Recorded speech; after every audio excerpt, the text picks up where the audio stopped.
shot. Come on. Yeah! Needs it.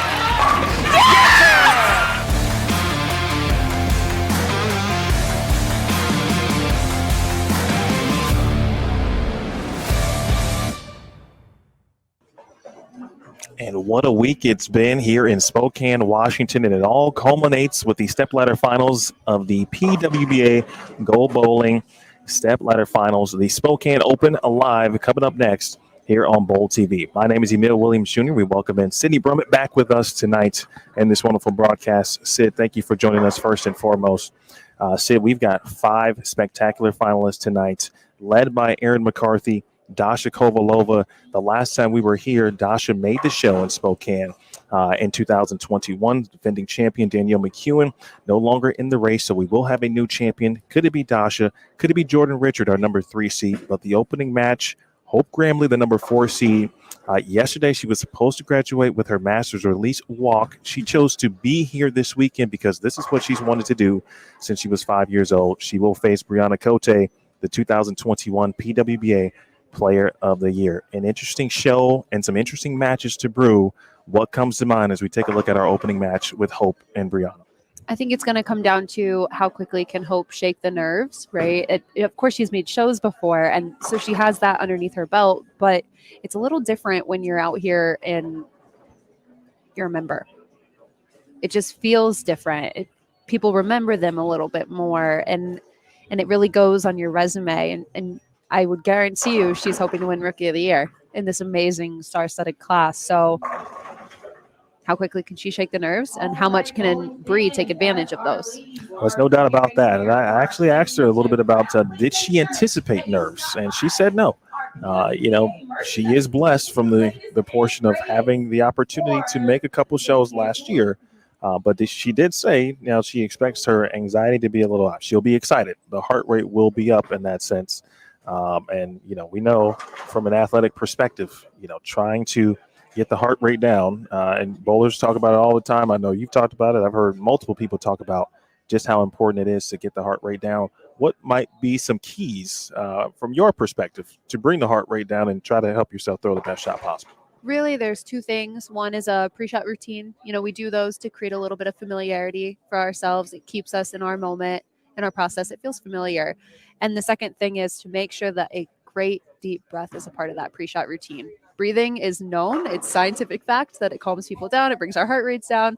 Who wants to reinvent science? Let's just stick with it. I agree with that. Jordan Richards is the number 3 seed, ladies and gentlemen, and Jordan making now back-to-back shows to start this wonderful 2023 season. It's early, but what do we anticipate, or what do you anticipate from Jordan? Last week we talked about great ball reaction. She was close. She finished second. She's got another shot at the title immediately here this week. Yeah, from Jordan, I think it's just going to be 10 quality, good shots. Her ball reaction is phenomenal. Throughout the games, especially in the round of 12, the only mishaps we saw were those misses to the right. So if she can keep the ball a little bit more in front of her than she was on those misses, I think we could see her put up a really big number every single game, and she will really challenge the other person bowling the match against her.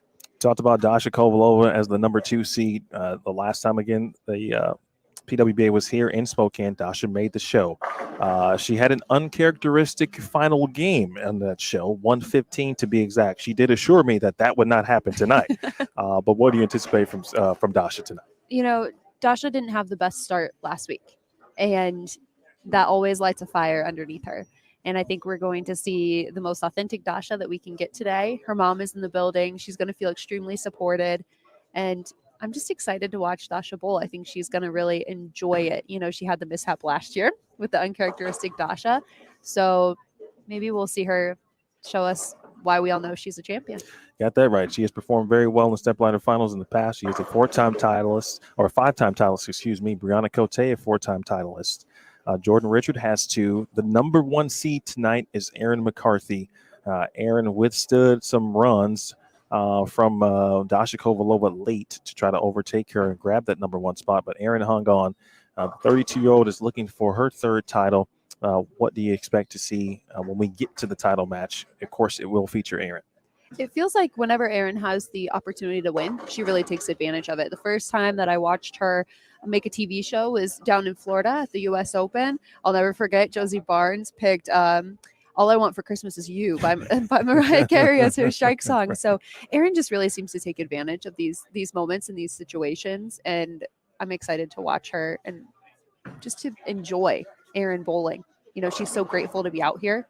She has a normal day job that allows her to be here. A very important one, yeah, too. Saving lives as a nurse. So I love that she just enjoys being here, and I think she'll really take the opportunity to be great, and hopefully her score is higher than the other person's. Two-time titleist is Erin McCarthy, of course, the reigning U.S. Women's Open champion that she won just one season ago. Her first title came in the 2018 PWBA Louisville Open, and if you're wondering, she was the number 1 seed in that championship, as well defeated Maria Jose Rodriguez in the finals. So it'll be Hope Gramley versus Bryanna Cote in the opening match. We do and will have 3 bowling ball giveaways tonight, courtesy of our gold partners, just like last week. Storm, Roto Grip, and Brunswick. So thank you to our gold partners, also to Kegel, the official lane maintenance provider of the PWBA and the USBC. And then finally, if someone happens to roll a perfect game and one of the players on this show has a tendency to do such things in a championship round situation, $10,000 will be given to that person, courtesy of tonight's sponsor, the event sponsor, Go Bowling. Again, $10,000 bonus. Any player who rolls a 300 game, courtesy of Go Bowling. Big thanks to the Lilac Lanes and Casino owner, Rick Stein, as well as the general manager here, Eddie Williams. Fantastic, fantastic weekend. The hospitality, I think you could attest, certainly has been great as well. What a place to host a PWBA event. Yeah, absolutely. The women, we were really excited when we saw the schedule come out showing that we were coming back to Spokane, and it's been lovely. I'm grateful we got to come back. Washington's cool. It is cool. It's beautiful. It's different than the rest of the United States, so it's really awesome to be here, and the staff has been so welcoming. Looks like we are ready, folks. The opening match, again, Bryanna Cote, the number 4 seed, Bryanna Cote, the number 5 seed, versus Hope Gramley, the 4th seed. The traditional hug. Hope, the higher seed, looks like she has chosen to begin the match. Again, this is Hope's first show as an official professional, but her 3rd overall.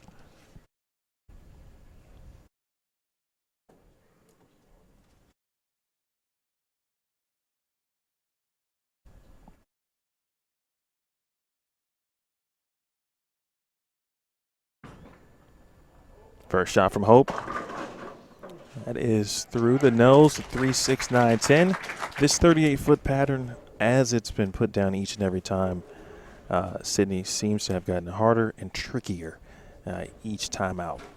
How will the players navigate tonight's challenge? Yeah, absolutely. I had the pleasure of, following Hope throughout the qualifying blocks, and she's sliding in, from what I can see, about 7 further left than she was during that first block.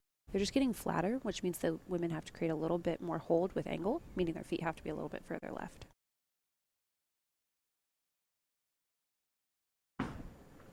Tough spare opportunity, hard way. She'll take it. Anytime you can make the 3, 6, 9, 10, it's a huge win. Huge win. That probably feels like an early double in the first frame. But Hope actually, at the round of 12, had the exact same leave, her first frame.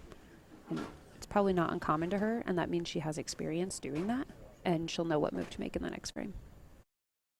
There's Bryanna Cote, 2021 PWBA Player of the Year. First shot. And that goes Brooklyn. Oh. You see the replay. Check pretty early. Players did have an opportunity, of course, to practice on the TV pair, all 5 players. So, of course, the lanes and this pair being broken down. These shots by the opening players always difficult.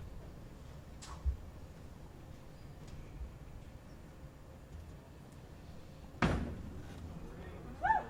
right, good spare to start. Bree is quite unique in the bowling balls that she chooses to use.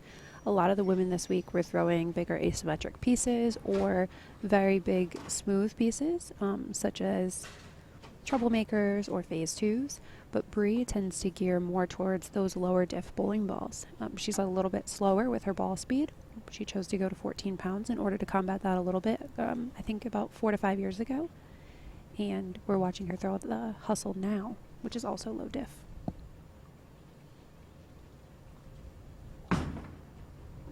Second frame. And I would say that leave right there is why a lot of the other women are choosing to throw those bigger pieces. When you get a low diff bowling ball to the right, meaning a low differential, it's not going to want to flare as much or hook, come back. Typically, you want to use those lower differential bowling balls when you're playing a little bit further to the right. The ever popular 1, 2, 4, 10. We'll have a chance, and with ease. That's a great shot.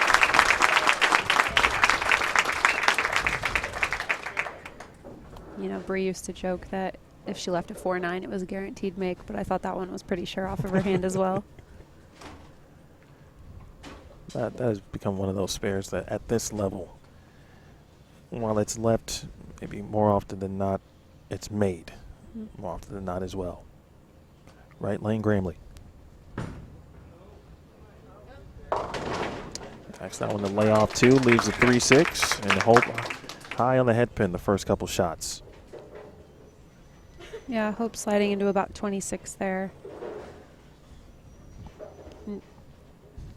When you're at this level, you have to trust your instincts. And when your ball is halfway down the lane and you're saying, ooh, push, right? You have a couple options. You can throw it firmer. You can move a little bit to the left. But hopefully in her brain, she's not blaming herself. She is just observing that the lane is a little bit different than maybe what she expected.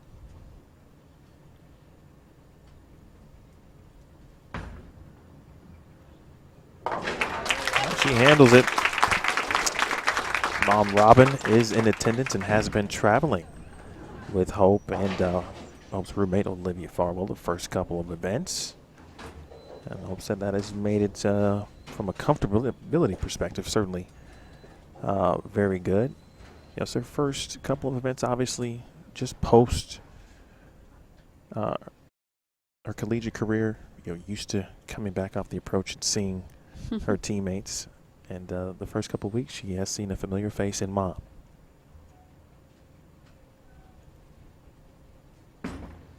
Third frame, push a little. Trip 4.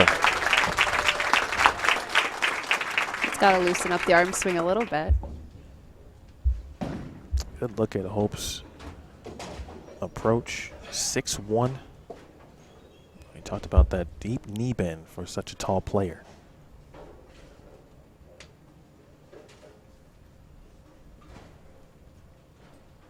Two-pin advantage for Gramley. This is a ball change from Bree. She goes to a Zen Soul, a little bit bigger, symmetric piece from the SPI brands. It also looks like it has surface on it, which, if you've watched it all this week, surface has been rare. Abralon pads that have, 2,000, 1,000, they probably stayed in the bag for most of the players. A lot of the players were going into the locker room ready to use those 3,000 and 4,000 pads.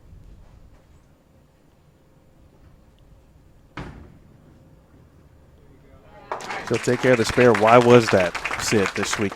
So we're bowling on the fire oil from our friends at Kegel. It's a little higher friction oil.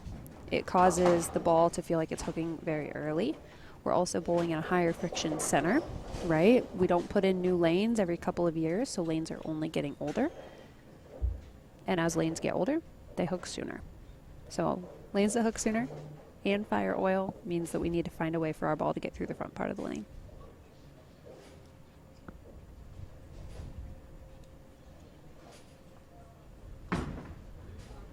Fourth frame. Boy, that hooked early as well. Trouble 4, 6, 7 for Cote. The ball is just kind of duck hooked at about 35 feet. Absolutely. Bree's sliding into about 32. She does release it a little bit further away from her ankles than some of the other girls, so it's not like her launch angles are much steeper. However, it appears that she could use even a more. Ooh. She almost makes it a generous move to the left, or a ball that simply wants to get through the front part of the lane a little bit more. That's not necessarily that lower diff hustle that we saw. You know, maybe something that's a bigger ball, like a reality, that has a higher surface on it, 3,000 or 4,000, maybe even some polish. There's hope. Can she double up? Bang, she can. I think that's the best shot that we've seen out of either player so far. She threw that with a lot of conviction.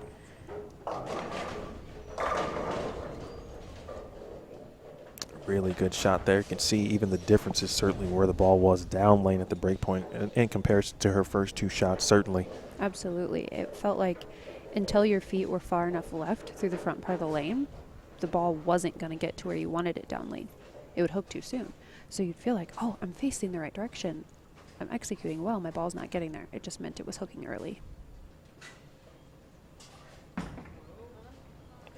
The left needs to push. It does. That is huge, certainly right now. 3-bagger looks like an enormous deficit at this point in comparison to what we've seen from Cote. Absolutely. It looks like this left lane is hooking a tad bit sooner than the right. Something to pay attention to as we go through these next couple of matches.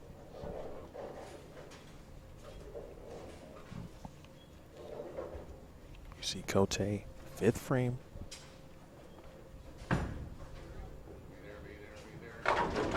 All right. I'm not sure she was convinced, but she got the carry. You know, I say it all the time to my athletes. This is math class, not art class. Doesn't have to be cute. They just have to fall down.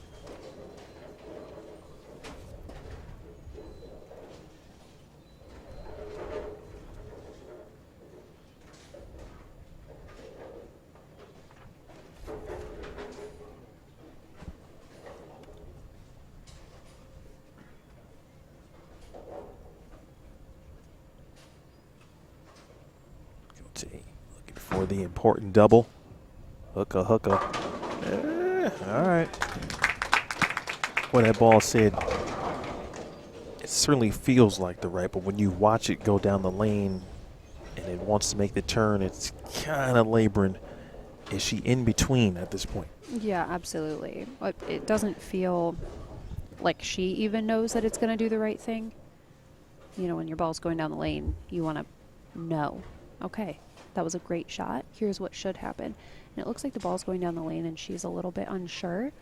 Almost like maybe she hasn't seen this from the lanes so far in the last couple of days. That's been one consistent, I think, talking to our Stepladder finalists tonight.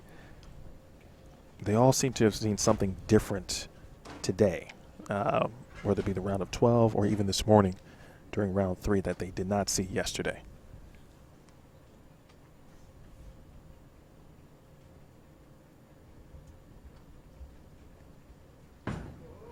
For 4 in a row, didn't like it. Boy, and paid the ultimate price. 4-6 there. That one was just left off of her hand the entire way. Probably not her best effort. It appeared that most of her misses this week were left more than right.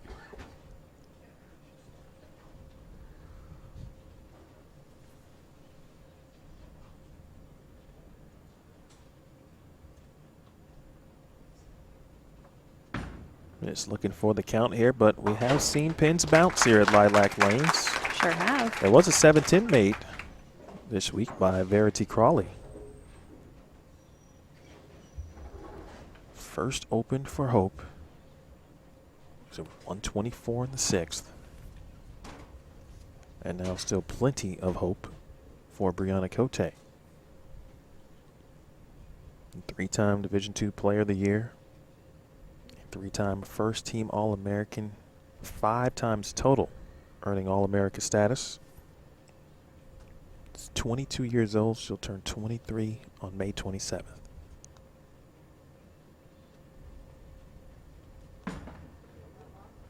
Better. Man. Wow. Whoa. And carry the 4-9. Oh, we love to see it. What's interesting is her last couple of shots have gone high on that lane, actually. Of course, they struck, but they were dead through the 8-pin. And when your ball's going dead through the 8-pin, it means it's still hooking as it's going through the pins. And you want to find a way for the ball to slow down a little bit more. So that way it will go through the pins, you know, in the perfect way. Like we love splitting the 8-9. And so I'm a little surprised that she didn't make a small move to the left. It's a big shot in the 7th. Again, Cote match. Still continuing to see that ball read much earlier than anticipated. 3-6. Absolutely. And here's another example. It seems like she liked that one. Her body language tells us she was committed. She saw the picture. I think at this point you have to be, I know at this point you have to be a little bit risky and make a bold ball change here with only 3 frames to go. Great spare. Cote from Tucson. Enjoying her new house, her and Randy. 37 years old, 4-time titleist. She's the only player in 2022 to win multiple titles.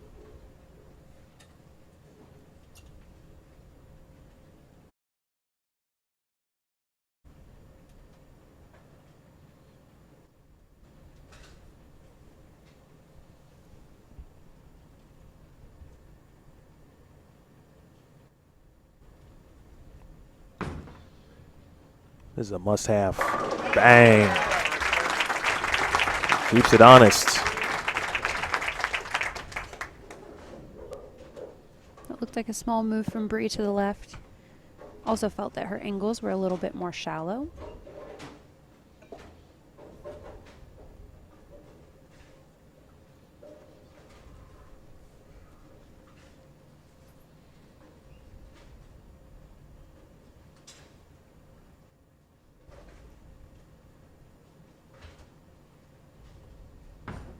Gramley to double up. And a bit of a weak 10 for the Aubrey, Texas native. I'm sure Dad watching from home. It's a great shot from Hope. It was really important the first game or two, the last 2 days, to keep the pocket in play. Know that you were going to hit the 1-3, and if you didn't strike, you were going to leave a makeable.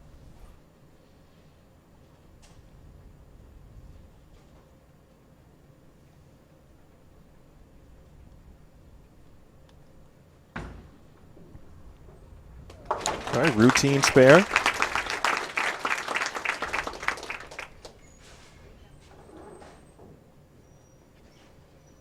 You know, for Hope, I mentioned earlier, wanted to be a professional bowler since the age, I'm sorry, 5th grade. She was been determined since that point in time. If you go back to the Queen show where she finished 5th last year, but one of the earlier professional players that she met was Deandra Hesbeatty, who made a huge impact on her and wanting to follow this path, and here she is. 9th. Ooh, that one did not sound good.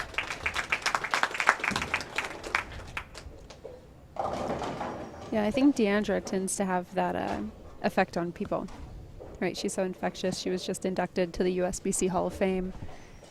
If you haven't seen that speech, I think it exists somewhere on the internet, probably in the USBC Bowl TV archives. Absolutely. You can go back and check it out. It's very inspirational.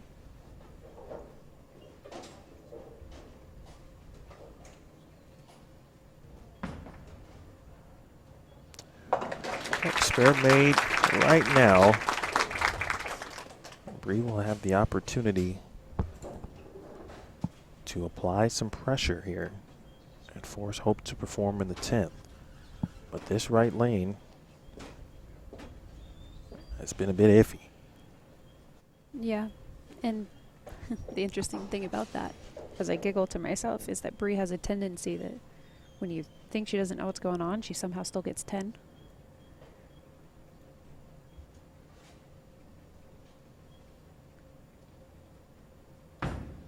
Can she get 10 here? Absolutely. She can. What a shot by Cote when she needed it most. The last two have been phenomenal. Bree's going to take a re-rack here on this left lane. Take a moment. She's taking some deep breaths. She had taken a few re-racks throughout the round of 12, I noticed. And I asked her about it, prior to the show, and she said she was taking them to really slow herself down, just to give herself the extra seconds to focus in. There were a couple of racks where she didn't like the headpin, but for the most part, it was to slow herself down. Max score is 209. I think Bree is one of the few players on tour who really takes advantage of the rule of 2 re-racks per game.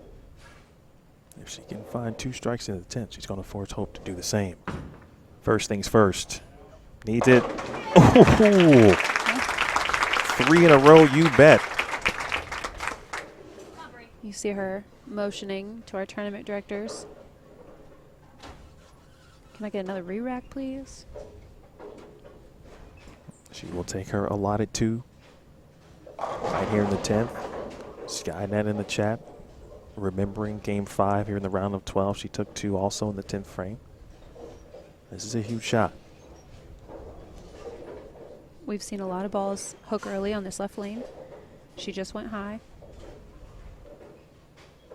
Pins fell her way.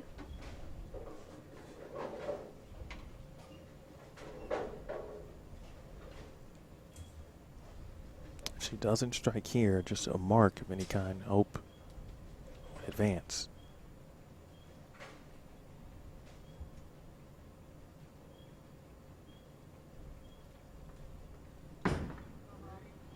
Maybe. Through the nose, 4, 6, 10. If we give her 2, that's 195. So a mark for Hope Gramley. Absolutely. I thought that shot from Bree was just a little left in comparison to the ones that have struck for her, particularly down lane. To be specific, preferably a strike for Hope because she is working on a spare, so count is important still. You can never count anything until it happens.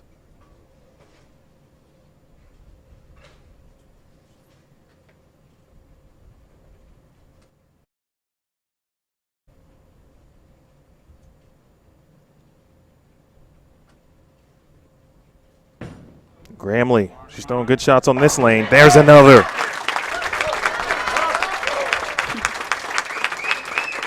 And Hope will turn, quickly chat with the ball reps.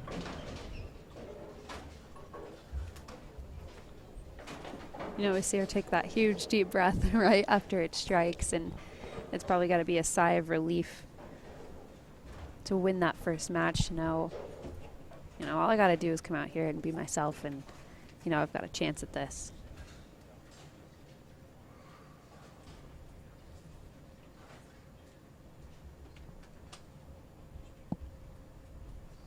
Went to the bag.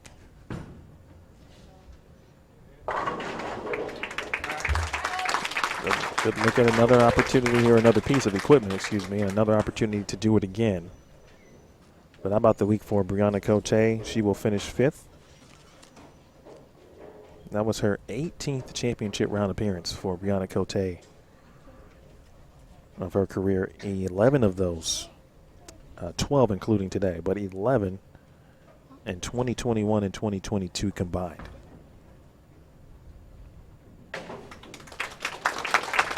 Hope Gramley. Bree has had it almost like a coming of her own the last couple of seasons. She's been through a lot of adversity. She's one of the more gritty players out here. She just finds a way. It's not always pretty, but you can pretty much guarantee that Bree's going to give herself a chance, put herself in the position to have an opportunity to win titles. I think we'll see her more throughout the rest of the season. Bree lost both of her grandfathers at the end of 2022, so she came into 2023 saying, just going to live in the moment make sure she does what she needs to do every single time out to enjoy sport. She finishes 5th tonight. Hope Gramley advances. She will face the number 3 seed, Jordan Richard. But next, Storm has been doing some big things with the duo, big brothers, big sisters. We'll hear more from a word from Storm, and after that, the first of 3 bowling ball giveaways tonight. Your game is about to get better. Introducing SPI Plus, a new digital magazine monthly from Storm. This month, practical advice from Danielle McEwen on setting goals and reaching them. Practice tips from Shannon O'Keefe and SPI Plus columns on your fitness, even traveling tips. SPI Plus. Visit stormbowling.com, enter promo code 2023 and get the entire year free. Take your game to the next level with SPI Plus. Passing my love of bowling down to my daughter has been a gift, and I'm praying that one day she becomes better than Dad. It's become a very important part of my life. My name's Jeremy Hatcher, and I've been bowling certified since 1989. If you're for bowling, bowl certified. Bowl certified. Bowl certified. Bowl certified. If you're for bowling, bowl certified.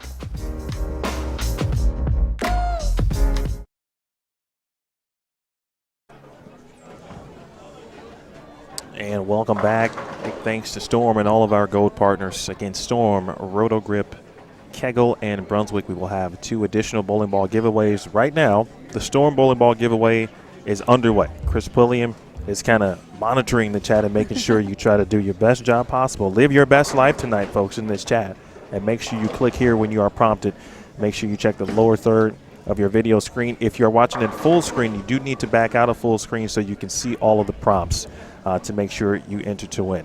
Sydney Brummett, Hope got past those first couple of shots, those first couple of frames. I mentioned that she knew that the heart rate would be up, and I'm guessing that's exactly what that was about. She was able to settle in a little bit better, I think, than Bree. Great ball change by Bryanna Cote, which she set herself up nicely to try to force Hope to perform in the 10th, which is exactly what happened. And the best shot, certainly one of the best shots for Hope, comes in that first shot of the 10th frame, and she advances. Any surprises in that match for you? No, honestly, it was going to be a matter of who found ball reaction the quickest. It was a toss-up between the 2 women. Mm-hmm. Hope getting off to a better start than Bree, I think, just gave her arm swing a little bit of looseness. Sure. And Bree was feeling like she had to press a little bit. You know, when your ball reaction's not great the first couple of frames, you feel like, oh, I have to figure this out. I have to get going. And Hope is more like, I get to keep bowling. You know, if I make good shots, good things are going to happen. And so that freedom to play is huge. Jordan Richard is now the opponent for Hope Gramley, and Jay Rich, the number 3 seed. She is making now consecutive shows, the first person to do that here on tour. We know that Jordan can get hot. She made every show in August in 2018. It's been 4 years since Jordan Richard last won a title. I know that seems weird to say that she's been on tour that long already, but the last time she won a title was the PWBA Lincoln Open in May of 2019. She shared the Facebook memories earlier this week. What does Jordan Richard have to do, first and foremost, to advance in this match, especially from what we've seen from the lane play perspective with both Hope and Bryanna Cote? With Hope and Jordan, it's a very close matchup. They have phenomenal, similar ball rolls, and it's going to be who can stay ahead of the transition, because between these 2 women, very high rev rates, they're going to break the pair down quite quickly. We're going to see Erin come over, take a couple of shots as well. Dasha's going to come over, take some shots. The lanes are going to break down. Hopefully, Hope makes that preemptive move to know these lanes are going to hook a little bit more. And I just think it's going to be an exciting match. These 2 know how to throw some pins around. When their ball hits the head pin, it feels like they all fall down. So I think it'll be something to just enjoy. Congrats to Tony, it looks like. Reading the Bowl TV chat. You've got yourself a Storm bowling ball.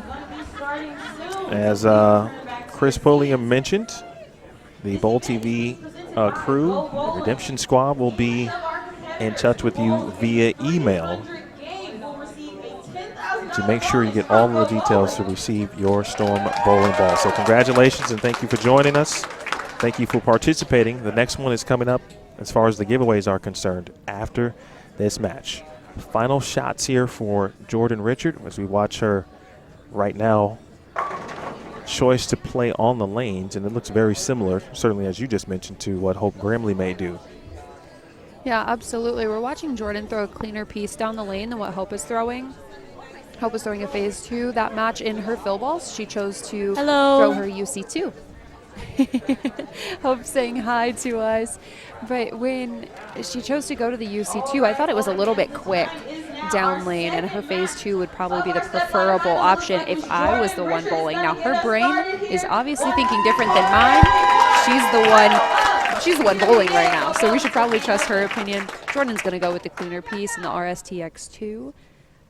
The bigger core will help slow the ball down lane, but the very clean cover will get it through the front part of the lane. Jordan will start the match.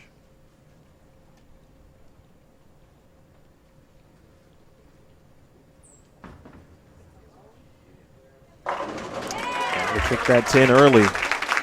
That's incredible ball motion. Much different start when we saw from our first competitors. Jay Rich looked very confident there. Absolutely. I would be too if my ball motion looked like that.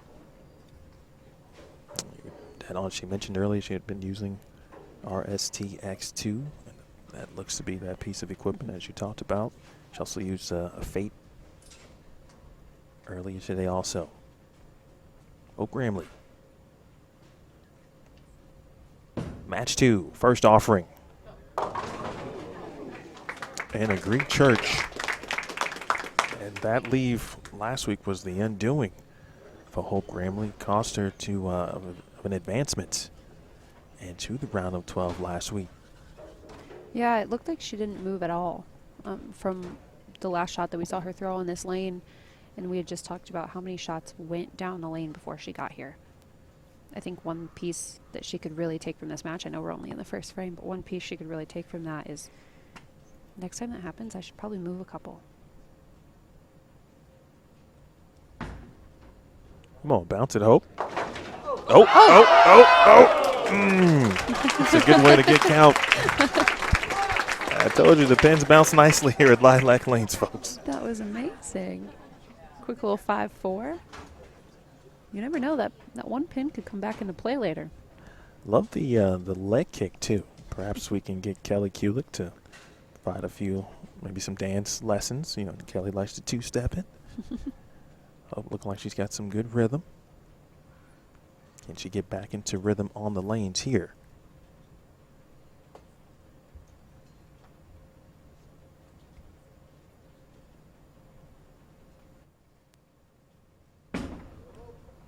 Gramley out of trouble. How much of a move are we thinking here, Sid? Yeah, I kind of moved my hands a little bit when she did that because it looked like maybe she moved one to the left with her feet. Knowing how much rev rate went down the lane and with Bree's surface that went down the lane, I would assume that she would have moved about 3 off of a Greek church.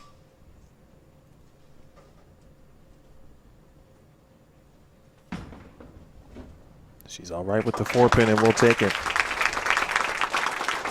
Hope with some, we talked about familiar faces in the crowd. Shannon O'Keefe, Brian O'Keefe. Shannon did advance to the round of 12 today and finished 7th. Her former coach, speaking of Hope. And now back to Jay Rich for a double. Oh, my. Oh, that's a tough leave. I wonder is the rack going to come down and keep it? And it looks like it is. You know, at the jump for the show, we talked a little bit about what does Jordan need to do here, and those misses to the right, I think, could define this match for her. It's a 2-8, folks. And made with ease there.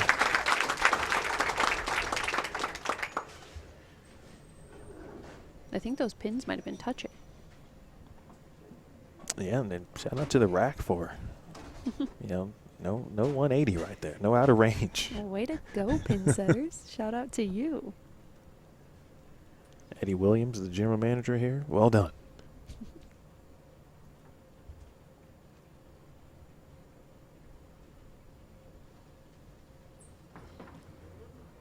Third frame. Oh, and the 4-9 goes for Jordan Richard. Second one on that lane. Hey. I love a good trip 4-9. I think it's my favorite hit in bowling. It's beautiful. Did you see that? And they went towards each other. That's actually been a, I won't call it a popular hit, but we've seen it a couple times this weekend. Hope still looks to be in a phase 2. And confirmed by one Sydney Brummett, the master of all brands. Don't know about that. Knowledgeable.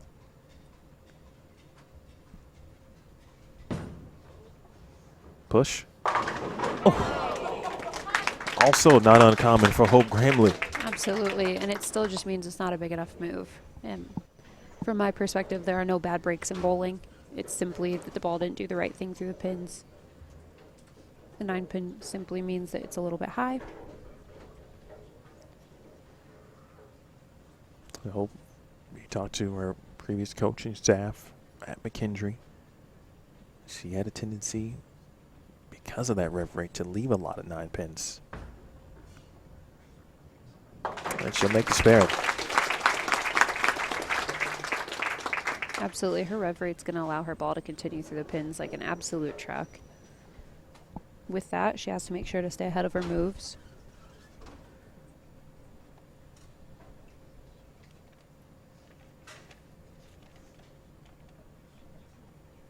Happy early Mother's Day, by the way, to all of you who are moms, who have acted like a mom. We appreciate you.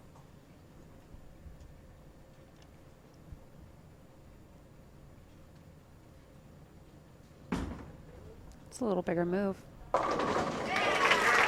She trips a 4. You like that one? Still hooked early. Still hooked early. At this point, she's got 2 options. Move more. Right? Don't be scared. Move those tootsies to the left, girl. Or she could go to that piece that was a little bit cleaner that she threw in the fill. It was I think it was a UC2. We saw her go to that in the round of 12 when the phase 2 started to hook a little early. Hello, John. I see you, and everyone else in the chat. Jordan Richard, can she double? You bet. That ball motion is title winning ball motion. Mentioned the 2-time champion, again, last winning 2019 PWBA Lincoln Open at Sun Valley Lanes in Lincoln, Nebraska. Her first title came at the Greater Harrisburg Open in 2018.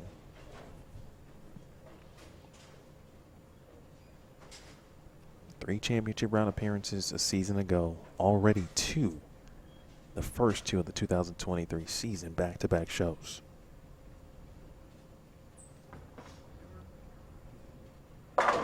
And she's made shots like that, folks, the last 2 weeks and counting. Absolutely.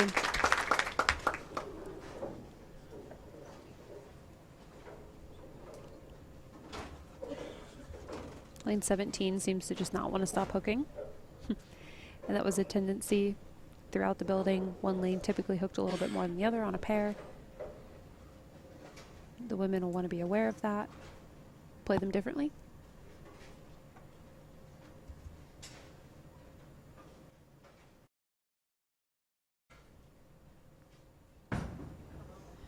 Maybe.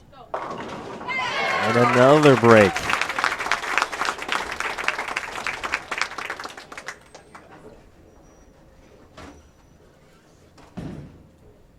We're still in the move game, Sydney. We are still in the move game. I'm watching where she's sliding, and I'm not noticing any changes from her. She seems to be sliding in the same spot. It makes me wonder if she thinks it's her. I think that's the #1 thing when it comes to young women in bowling is how quickly can we get them out of their head that it's their fault. It's a little bit of a move. There it is. Ooh. That was a great shot. That 7-pin nearly stood as well. And Sid, you get a chance, obviously, to coach young players. And so perhaps that tendency, maybe less to move and perhaps as opposed to moving, you make a change with your hand or try to change something from a hand position perspective. Yeah, with the young women, it usually comes down to I need to be perfect. I need to throw it in the just right spot with the just right hand and the just right speed. And if I do all of those things and then it's not right, I'll move. And with young men, it's quite the opposite. It's like, well, I think I know what's going on. That was okay. Why didn't it strike? Well, clearly I needed you as a coach. I would have struck more. Hopefully my kiddos agree.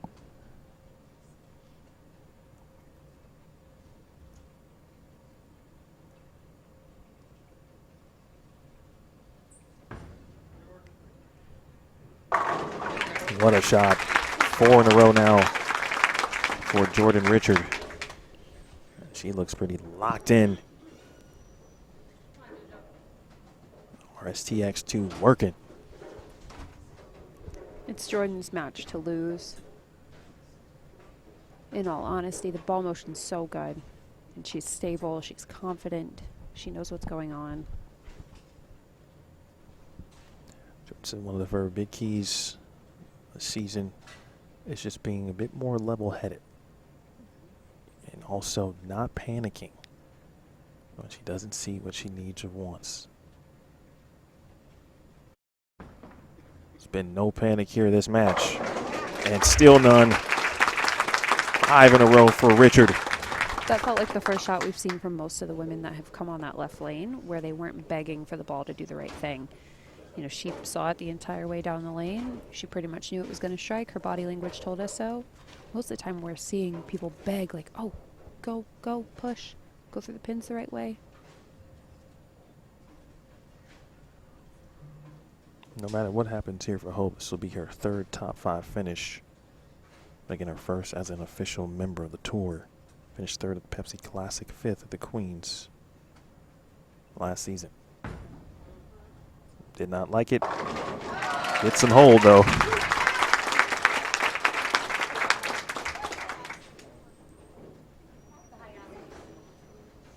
You know, there's one other person that trips this many 4-pins. And she bowls the Lucy doubles with him. Between her and Chris Prather, they probably have like 20 a block, I'd bet. It's wild. I feel that Dasha once said last year, tripping 4s and taking names. Or something along those lines. Sure, that's the phrase.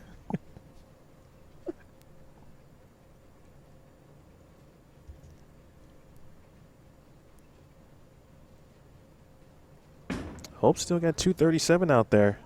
And it's still in range. We'll keep Jordan honest here. I loved that shot from Hope. She's looks to be about maybe 2 or 3 further left than when she started this game.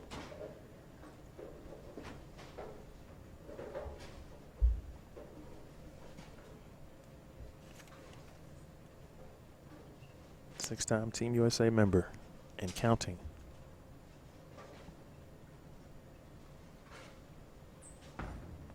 Eighth frame for Jordan. And a weak 10. That ends the run.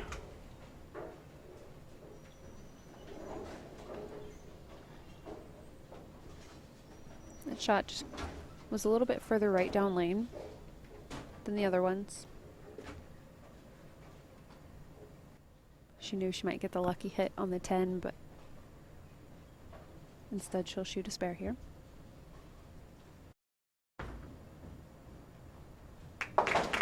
Handles with ease.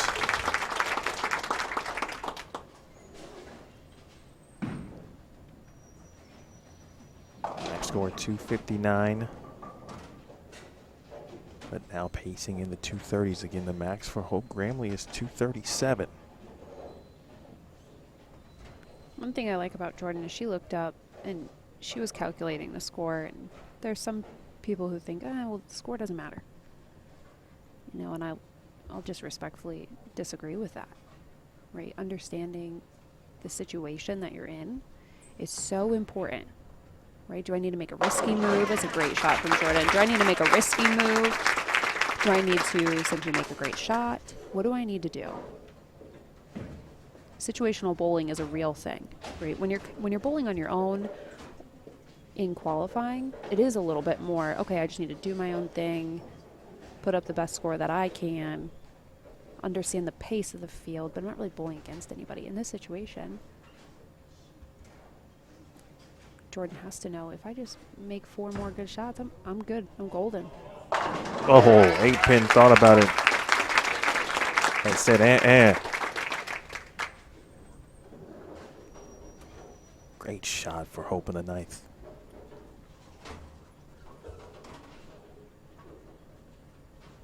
There you see the score. A double here from Hope would force a mark. Not only a mark, we could see, talk about situational bowling. Jordan would have to perform.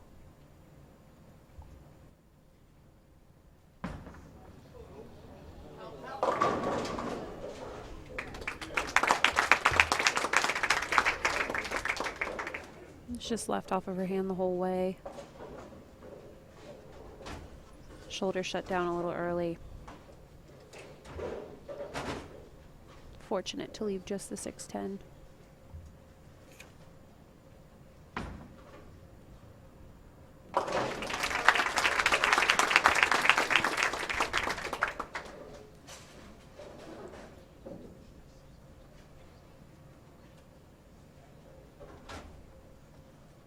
The official count needed for Jordan Richard.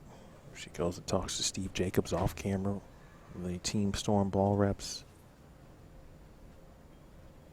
Hope Gramley, who was yesterday would have been walking across the stage receiving her master's degree in athletic training, said, nah, this is what I wanted to do since I was in 5th grade. I'm going to the stop. She shoots 215.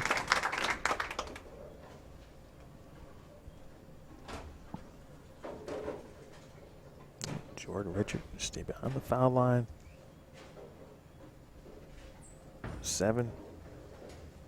And that's a dub. Jordan Richard will advance to face Dasha Kovalova, number 2 seed. Next, here on Bowl TV. Jordan's gonna try a different bowling ball here. In the fill, it's a original Rubicon with quite a bit of, it's either extremely, you know, we create fake lane shine. Oh, oh, that now, time. Come on, Rack. The out of range.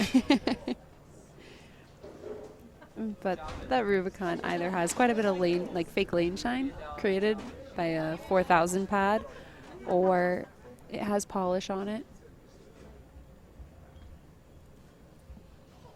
Off to the side, her ball rep, Steve, is telling her basically to take a giant step to the left.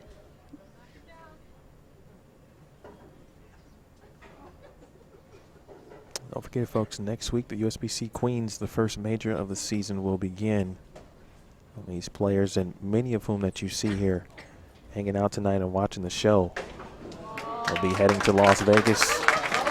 Many also sticking around to bowl the Spokane Regional. That is tomorrow. Absolutely. Are you bowling tomorrow? Yeah, for sure. The officials tally 246 to 215. We know it's not going to be the last time we see Hope Gramley in the Stepladder final. Already 3 in her young career. Dasha Kovalova, the number 2 seed. We will see her next on this TV pair. But first, a word from RotoGrip, and following that word, the second bowling ball giveaway of the evening. Hi, I'm Stephanie Johnson. Hi, I'm Shannon O'Keefe, and this is Duo. Announcing the latest breakthrough from RotoGrip, the Duo, a new symmetrical bowling ball that performs on and off the lanes. HP3 striking power. Plus, a portion of every Duo purchase will be donated to Big Brothers and Big Sisters. That's Big Brothers and Big Sisters everywhere. We're Shifani, and that's the Duo from RotoGrip. Teaming up to make a difference. For Big Brothers and Big Sisters, you and the Duo from RotoGrip. Passing my love of bowling down to my daughter has been a gift, and I'm praying that one day she becomes better than Dad. It's become a very important part of my life. My name's Jeremy Hatcher, and I've been bowling certified since 1989. If you're for bowling, bowl certified. Bowl certified. Bowl certified. Bowl certified. If you're for bowling, bowl certified.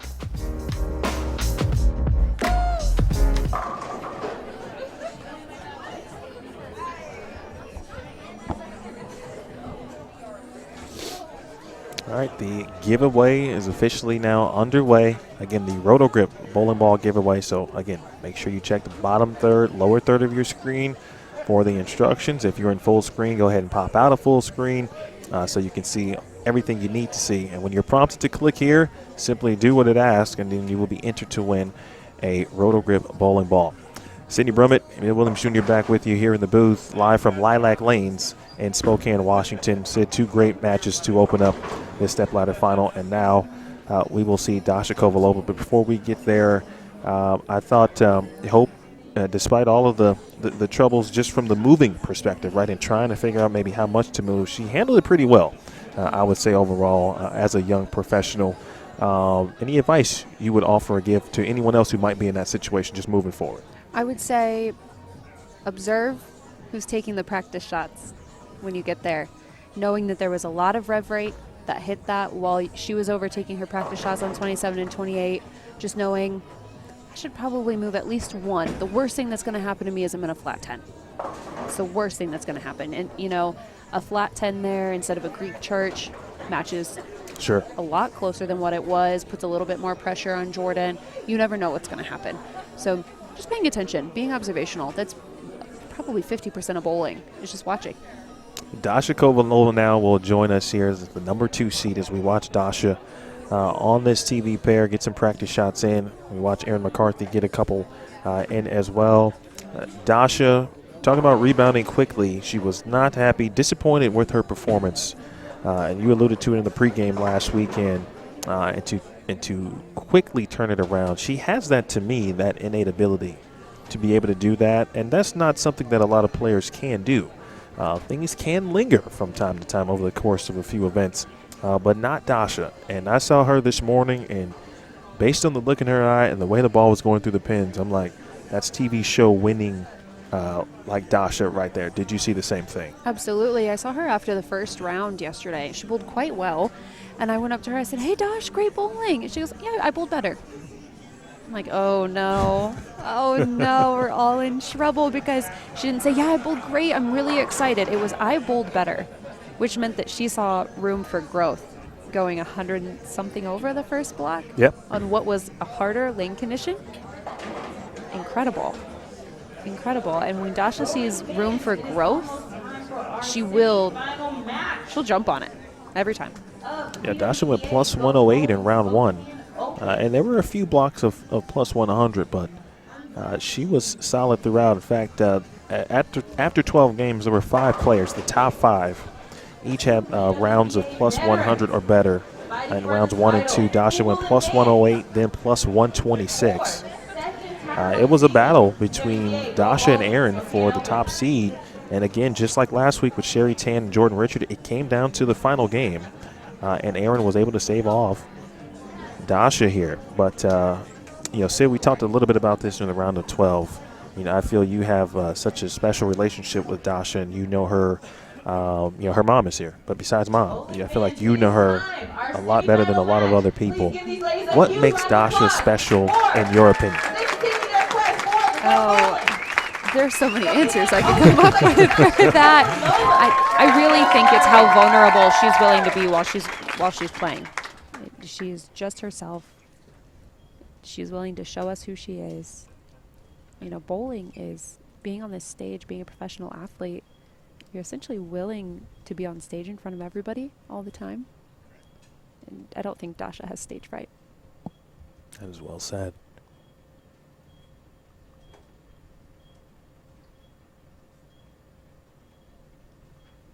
She will begin the match. Bang! Kovalova with the fist pump.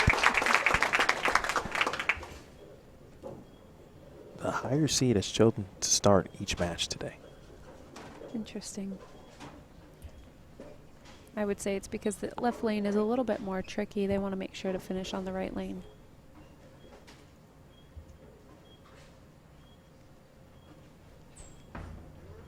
Jay Rich now. Another great shot to open up things now. Leaves a 10-pin.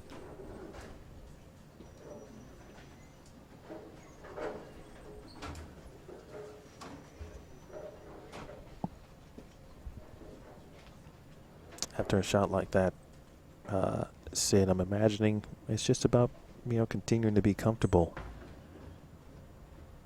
Absolutely. You want to make sure the person who just won the match doesn't get any practice shots on the pair.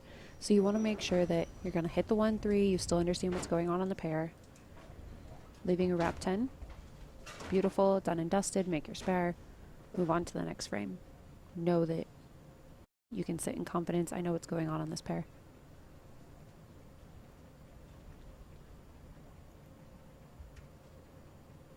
Look at the setup in the front view, the bowling ball. The release, he didn't like it. And he'll take that 8 count, just a 6-10. He immediately said, nah, that's not a good one. It's incredible how much bowler's body language screams. You are just joining us. It's a semifinal match. PWBA Gold Bowling Spokane Open. Emil Williams Jr. with Sydney Brummett. The #1 seed is Erin McCarthy. She's awaiting her opportunity. But right now the stage belongs to Dasha Kovalova and Jordan Richard. Dasha, 28 years old, originally from Ukraine, now living in Muskegon, Michigan.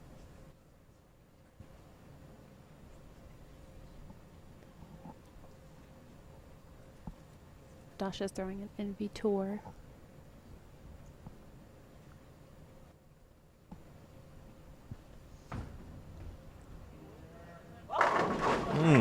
Great shot.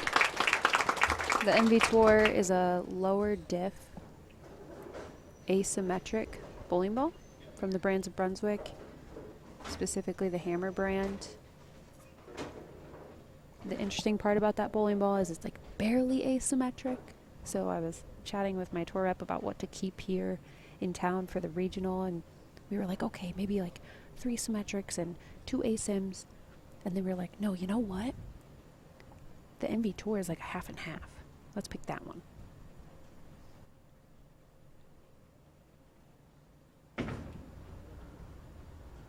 Looks like we got a room full of Bowl TV chatters who know their equipment as well. They all got it right. There's a nice look at the sign there from Dasha's tour roommate and traveling roommate this season. Ashley Galante, you'll see it. It's also a Go Bowling sign as well. Again, shout out to our title sponsor here, Go Bowling. There's a bonus. Anyone who shoots 300 will have to now wait to the final match to see if anyone will be able to cash in on $10,000.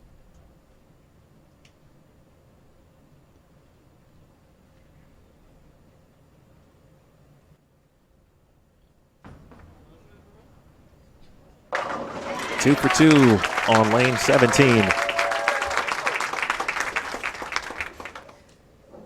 I love that shot from Dasha. She's far enough left with her feet that it wants to get through the front part of the lane. She's using a bowling ball that fits her style and her preferences. Now each person in the stepladder has a very different style. So we'll see each of them choose different pieces of equipment. Got that one right a little bit quick and leaves a 2-4-5. I know. Sorry, all of Jordan's misses that I saw during the round of 12 and during the first 2 rounds of qualifying were to the right. Almost all of them. Most of them missed the head pin, so she may feel a little fortunate here to only leave the 2-4-5.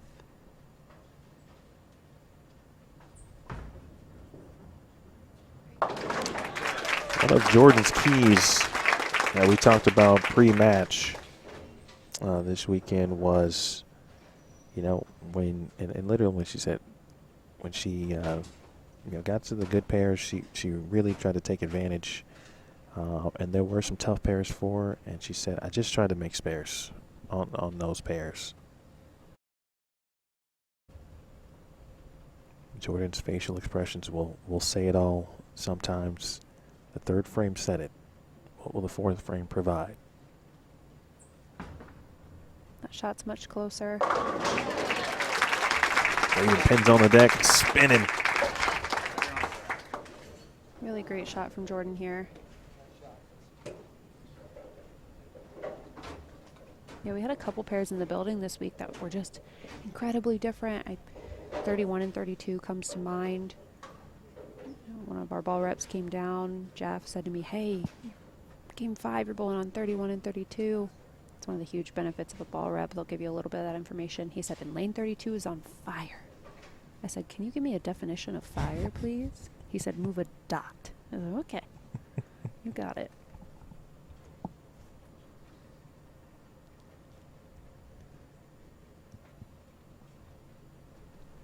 28-year-old looking for a double. And 10-pin blue so far here on the right lane.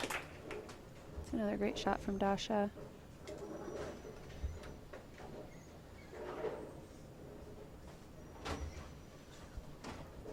Ball just wants to deflect a little bit on that lane. Typically when we got far enough left over the last 2 days, it was, how can I get my ball to go through the pins the right way? You might need to slow down and rotate it a little bit more.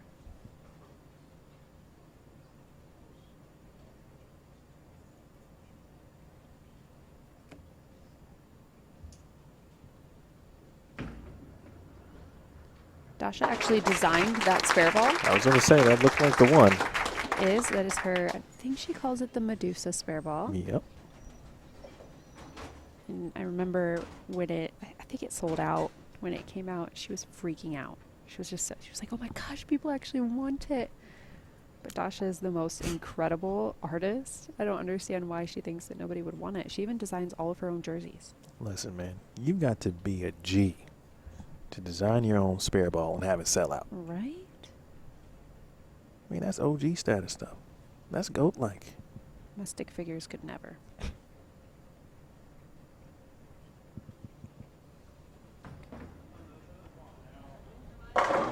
Continues to be perfect on the left lane.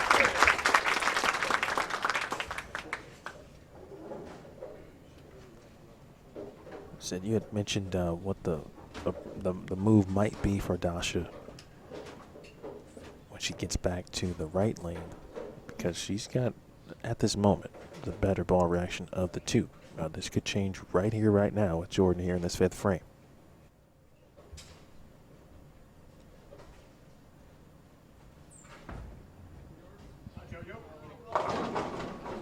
Oh, Jay Rich. How about that break? The Richard family watching. I know you are. The smile on her face says it all.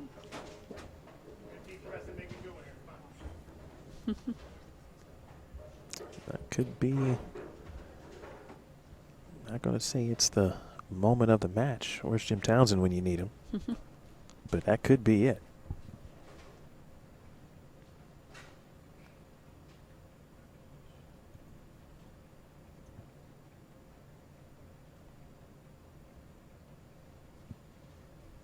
The first to double. How about a triple? Oh, the lead belongs to Richard. She's saying, get through it, leg kick, hey-oh. 4-7 out late. And I really think what Jordan said again, that she's been much better at just remaining calm, staying level-headed, and not panicking. And I think these first 6 frames are the exact definition of that.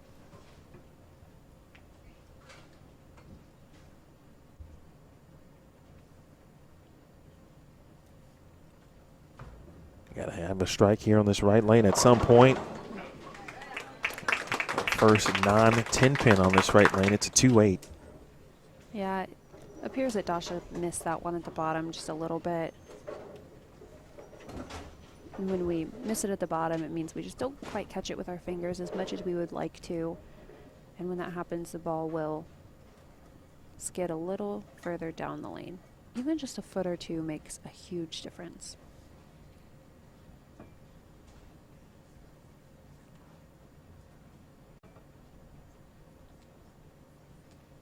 Dasha will make a small move to the right here to shoot the spare.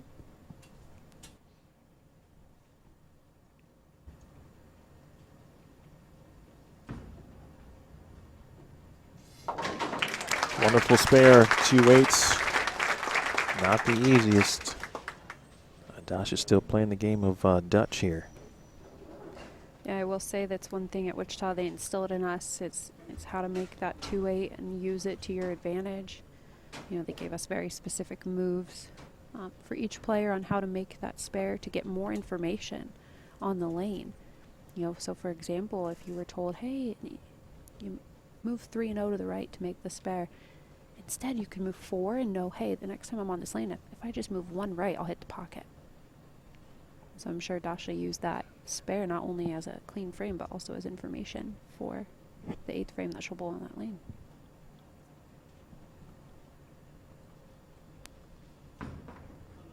Can she remain perfect? She does, and that was probably the best one. If it can get any better than what she's done on the left lane so far. Yeah, I actually thought that one was a little left down lane in comparison to the other ones. There was some hold. You saw it too. That ball wanted to continue to go, and it was just like, her left hand was like, are you serious? What are we doing? Come on, right lane. Dasha going Dutch through 7. George's like, now you got to pay for my meal. There it is.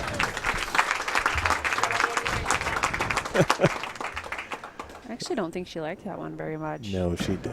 The facial expression, the reaction on the walk back. She's like, okay. Said it all. Just classic Jordan Richard right there. But it results in a 4-bagger, Sid. Yeah, it appeared that she hit up on that one a little bit, which on that right lane I don't think is a bad thing. The right lane is getting tighter down lane, meaning the players are having a hard time getting their ball to stand up and go through the pins the right way.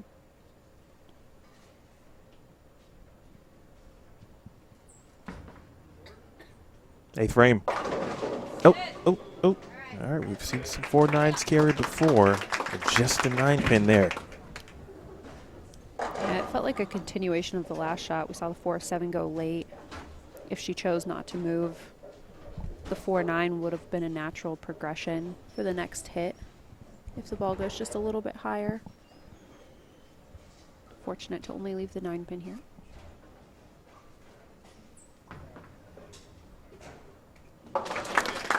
Pin and spare in the 8th frame.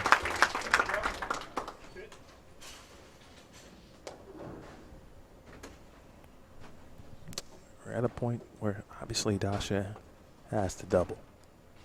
She's going to need a ton of help from Jordan. It doesn't look like she's going to get it. I talked to Dasha pre-match.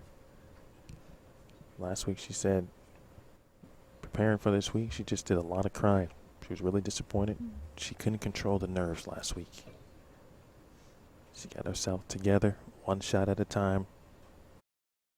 A very important 8th frame shot.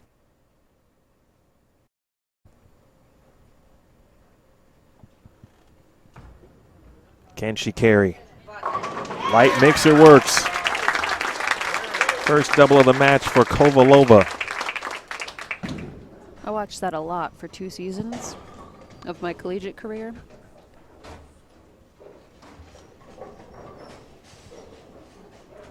Never gets old. You know, being her friend out here, you root for the people who are good people. And getting to know Dasha has been probably one of the biggest joys of the last couple of years. So it's just cool to watch her be out here and have some success.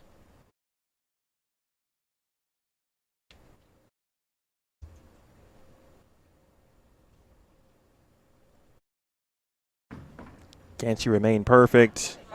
There it is. Huge shot and put some pressure now on Jordan Richard. That max at 240 for Kovalova.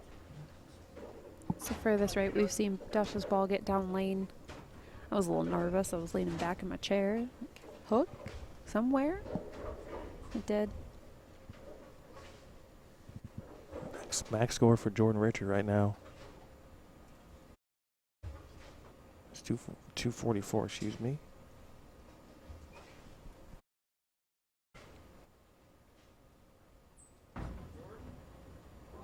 Did not like it.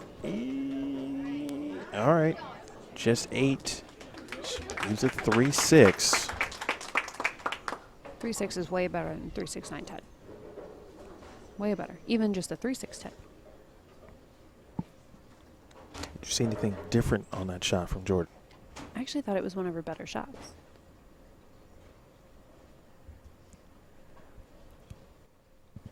Occasionally the ones that aren't so great. Great spare from Jordan. The ones that aren't so great will trick us a little bit. That one was much cleaner off of her hand. She saw it hook early, stood up really quick when she saw that. She may have just not made the move that she needed to because she didn't know. You know, if you don't ace them, or at least get them close, we don't know that we need to move.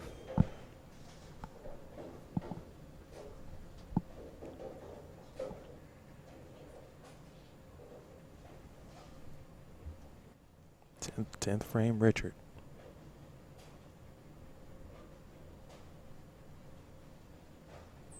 Lost the lead, trying to apply some pressure. Wow, and that duck hooks. And now 220 is the max.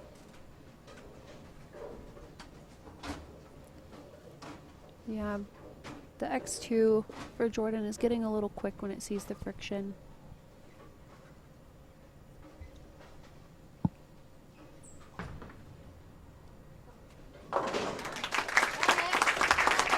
Spares the 6-10. It's really important here that she gets all of them.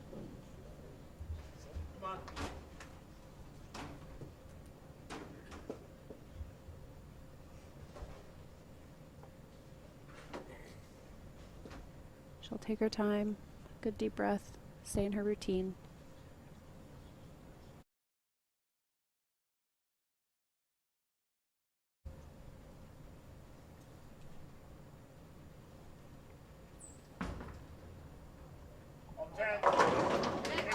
That was huge.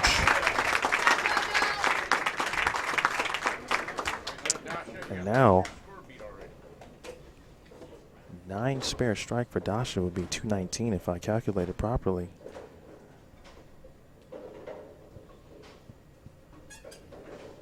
Yeah, I believe that strike forces Dasha to get the first one. She has to have the first. I heard you said it, needs them all. You heard Jim Callahan say you need them all. Dasha, 10 pin, 10 pin, 2-8, light mixer in the 8th on the right lane. Must strike. Kovalova has it. She will advance to face Erin McCarthy.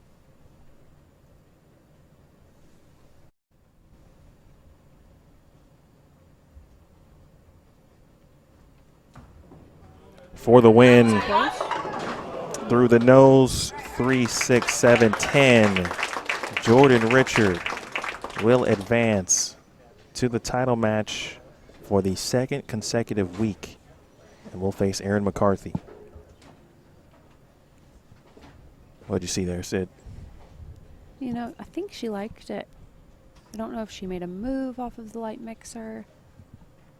Not quite sure. I actually thought it was close as well.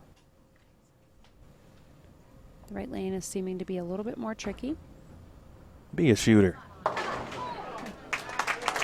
Great week for Dasha. What a bounce back. As she falls here, 220 to 202. Growing the popularity, the 5-time champion, the 28-year-old, falls to Jordan Richard. And now the #1 seed Erin McCarthy, good friend Jordan Richard.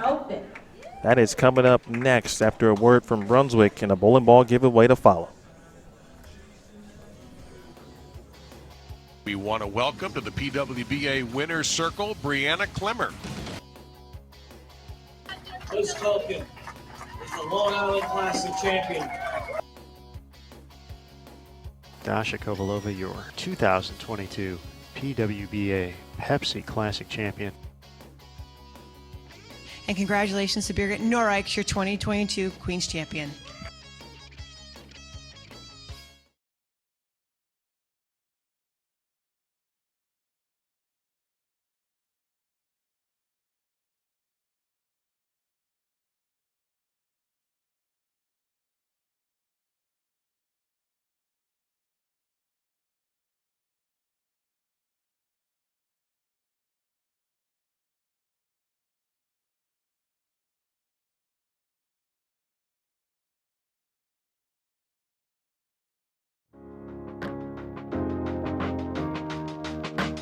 Passing my love of bowling down to my daughter has been a gift, and I'm praying that one day she becomes better than Dad.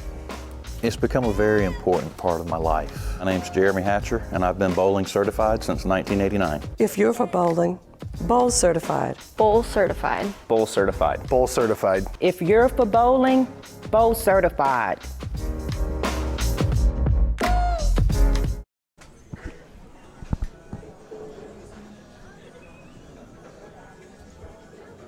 And welcome back inside the booth here, live from Lilac Lanes Inn Casino in Spokane, Washington. Emil Williams Jr. with the wonderful Sydney Brummett.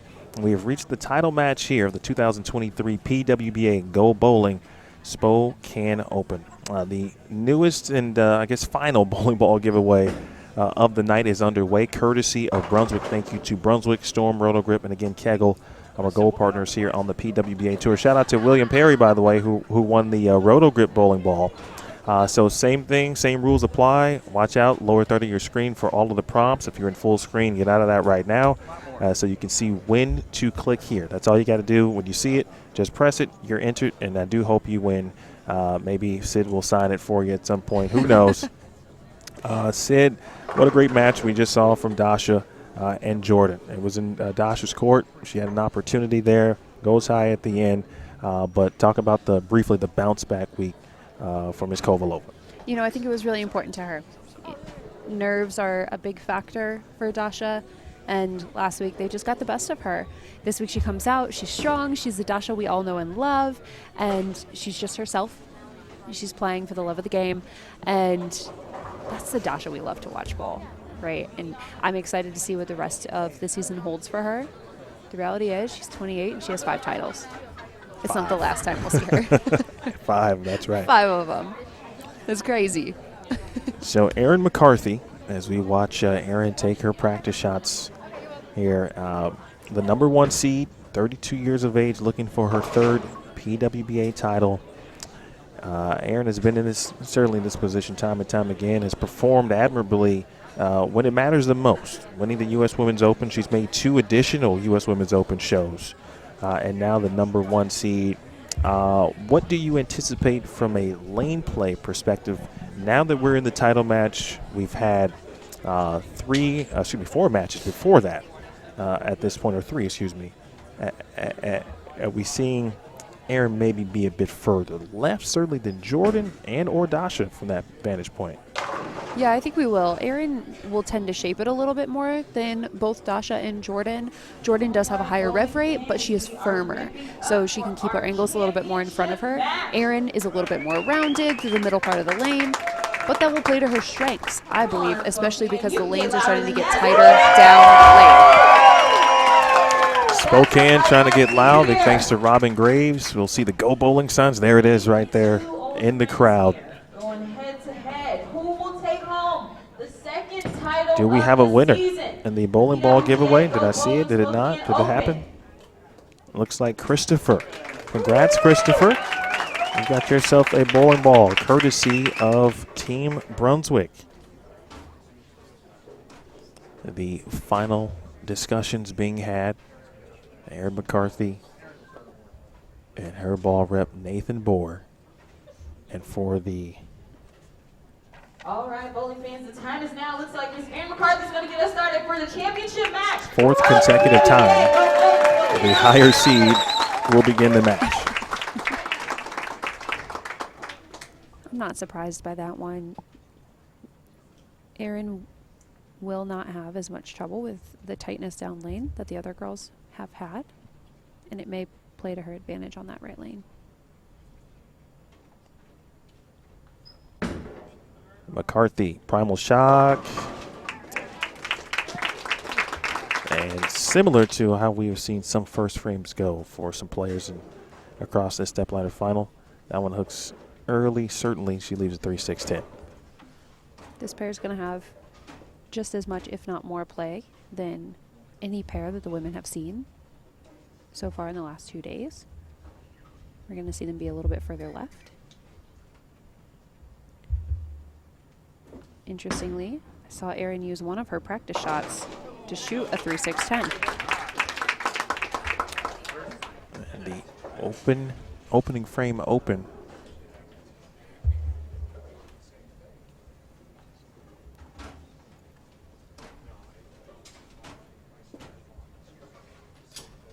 Jordan's going to stick with her RSTX2. Remember, she got no practice shots on the pair before the match started. What a shot.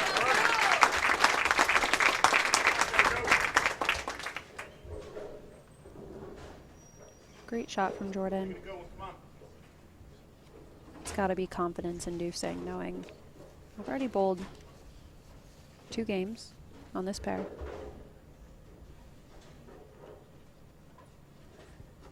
If you are just joining us, this is the championship match. PWBA Go Bowling Spokane Open. Live from Lilac Lanes and Casino in Spokane, Washington.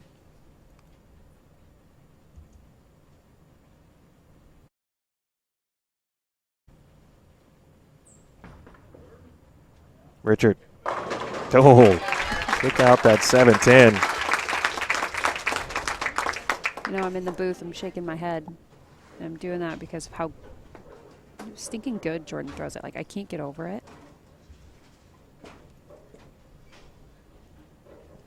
We've got royalty in the chat, folks. Aaron Smith is watching. Now I've got to make sure I'm at my best. Best behavior only. McCarthy, Black Venom this time for Motive. And just a 7-pin. Well, maybe the strategy perhaps could be 2 different balls, 1 on each lane. Those have been the 2 primary pieces of equipment that Erin has used this weekend.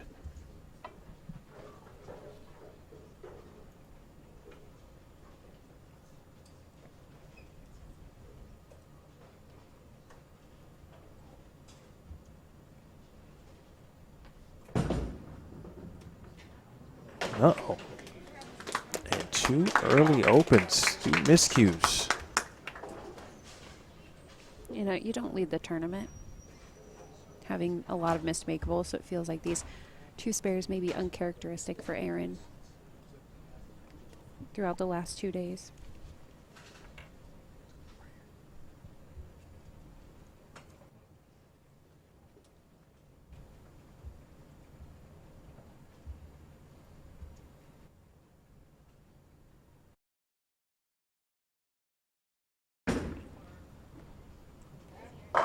All right. And striking the 3rd. She's got a nice sharing section as well. That's friends Josie Barnes, Jessica Ernest back there.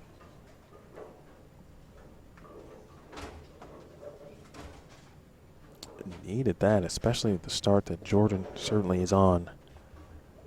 Again, any member, any player of this Stepladder Finals tosses the perfect game, $10,000 bonus courtesy of Go Bowling.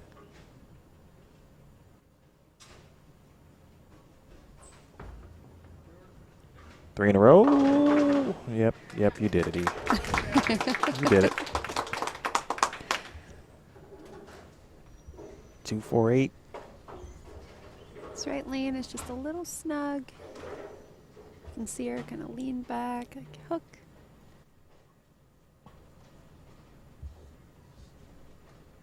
She'll make an adjustment, still using her strike ball, this RSTX2, to cover the spare.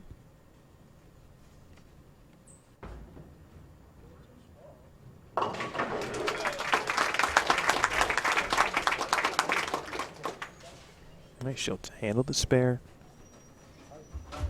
Very surprised at this opening start here from McCarthy, but obviously if you're Jordan Richard, it's just pedal to the metal. The opponent is giving you some early opportunities and you must cash in.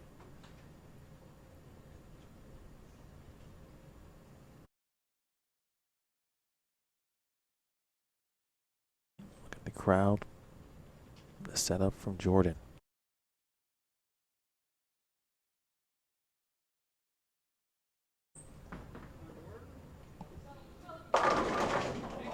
Ask it to go. 4-pin remains. What does go mean, Sid? Depends on the bowler. For Jordan in this instance, she's asking for it to get further down the lane. She thinks it's going to hook a little early, go high. And I think it did exactly what she asked for it to do, as much as it could. I think she's fortunate not to leave a 3-6-10.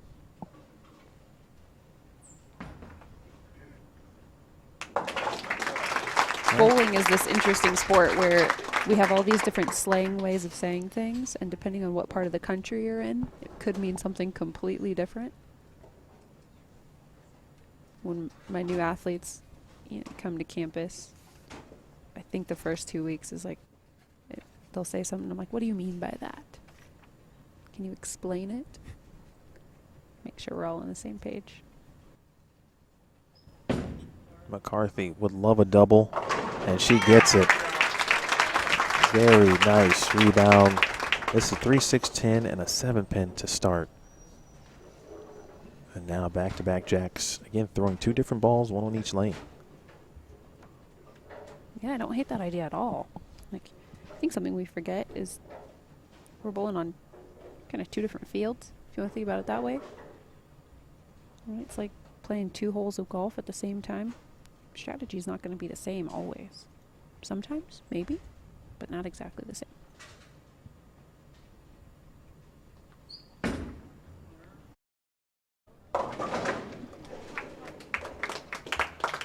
Look at shake as Erin turns around. A little wide, 1-2-4-10 washout. Yeah, Erin's trying to shape it a lot more than everyone else that we've seen so far in the Stepladder finals.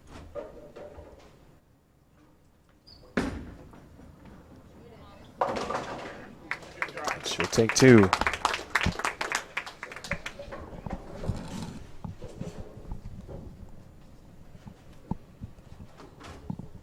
So when you thought Erin was about to get back in this match with the double, the open frame in the 5th, she's opened 3 out of the first 5 frames.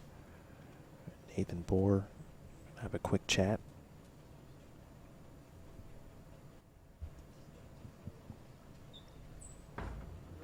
Jay Rich leaned on the 10. It remains. Shot's a little bit to the right. You can see her lean. Come on. Get up the hill.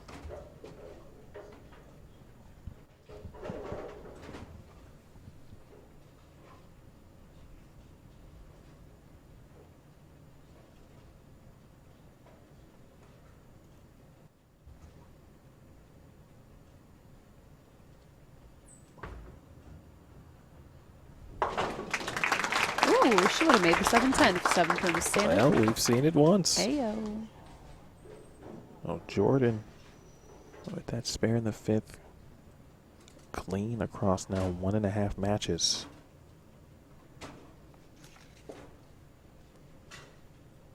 The opening match featured Bryanna Cote and Hope Gramley. And the young Hope Gramley, front runner for Rookie of the Year, advanced 202 to 195. And Jordan defeated Hope 246 to 215 in the second match.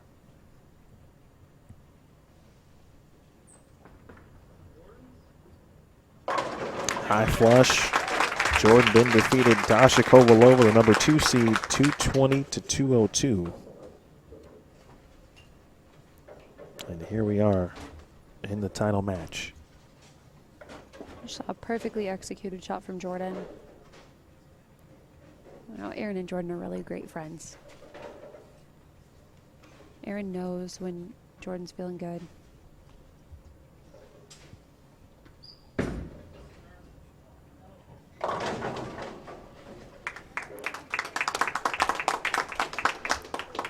Wide right. Leaves the 248. I feel like most of the shots we've seen from Erin, aside from the first frame, have just been a little bit further right than what I would have expected. Something just looks off to me.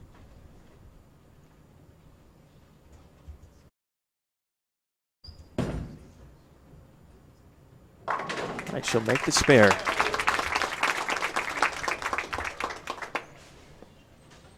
I'm not here to, certainly speculate, but she just doesn't look comfortable. Something's bothering her. Yeah, I would agree with that. Even during the practice shots, she spent a lot of the time in her sweatshirt, and she just looked like uncomfortable. Not really sure how to describe it other than that. We see her like adjusting her collar.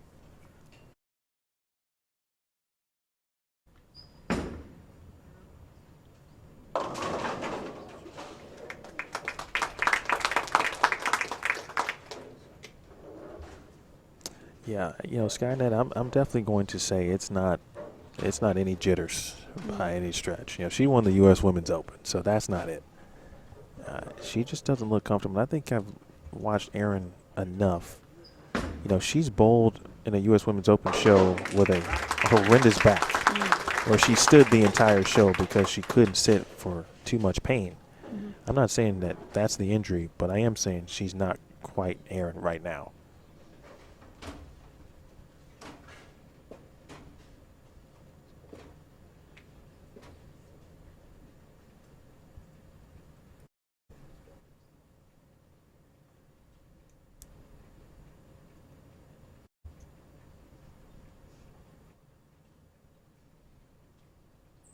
Despite the situation, Jordan's got a job to do, and she's going to do it. Great shot, the fist pump there. She has been very good through Sid now. 1 and almost 3/4 of the matches here. Clean. That shot was just pure. Absolutely. Her ball motion's been great since the minute we saw her step onto the set. She's just taking advantage of that. And of course, this isn't actually how you really want to win. Right? You want your opponent to bowl their absolute best. You want to beat someone at their best. And I don't think we're seeing the best of Erin McCarthy right now. And it's unfortunate. Jay Rich. Oh, 2 beautiful shots, folks. Her ball motion's impeccable right now. Oh, she's getting closer. She came back here and she had a little bit of a smile on her face. I think she's smiling at her ball reps back here. I think she knows.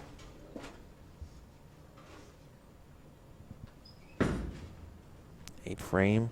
Erin's still trying to gut this out here. Now that max score dips to 187.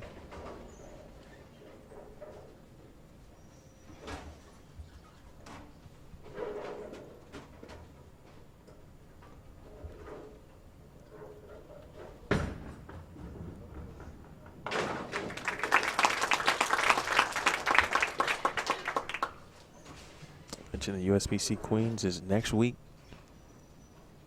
But even before that, tomorrow, they're still bowling, folks, on Bowl TV. This is Spokane Regional that you'll definitely want to tune in for. Cindy Brummett and many of the tour's great players will be at it here at Lilac Lanes. McCarthy.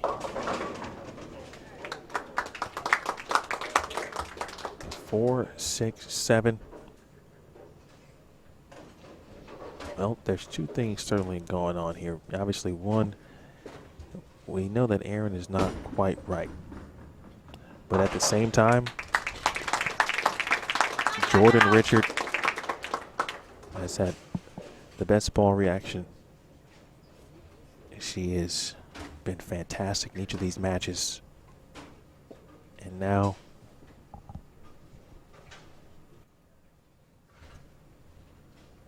she may get a chance to enjoy it. You know, after watching Jordan last week flirt with the lead with Sherry Tan, which Sherry had an incredible performance, to come close to taking the lead from her only tells us how great Jordan bowled. To come in this week, make another TV show, double tap a single pin. It's a testament to just how incredible Jordan is. I think this next title that's coming to her today has been a long time coming.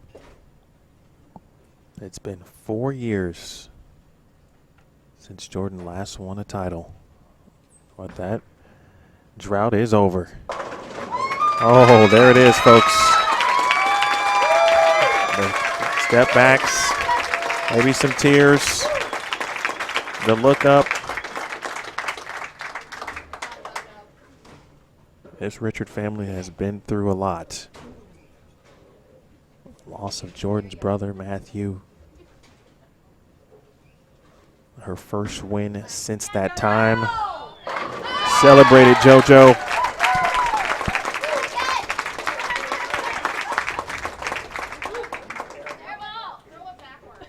You can hear her friends joking with her, throw it backwards, throw your spare ball.